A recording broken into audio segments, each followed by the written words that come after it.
and innervation invariably checks excretion or elimination. And when excretion is checked, there is a gradual accumulation in the body of the normal waste of life, producing a condition that we call toxemia, or a state of poisoning, in other words. Poised or poisoned is literally true. And how does it poison us? By reducing our energy.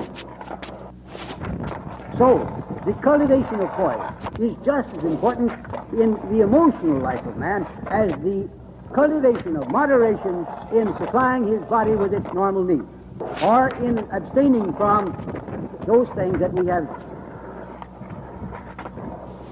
we have ignorantly introduced into our modes of life, such as our poison habits.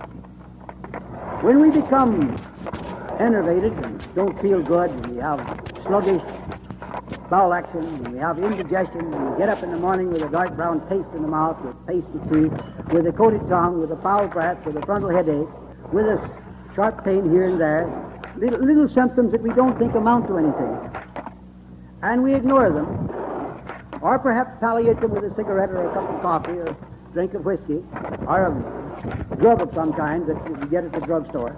We palliate them with these things and go on until we begin to get a little more worse suffering and a little worse suffering, and then we go to somebody for treatment. And what do they give us? We go to one group and they give us more poison. We're already suffering perhaps from an excessive intake or from a rather large intake and a long continued intake of poison. We're already suffering from emotional imbalance. We're already suffering from immoderation in supplying the body with its normal needs. We're weak. We're poisoned. We need rest. We need purification. We need invigoration and purification.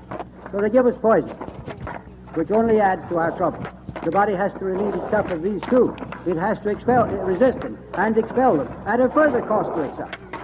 We go to another group and they put us on the table face down and they hang our eyebrows on one end and our toenails on the other and they jump on our back.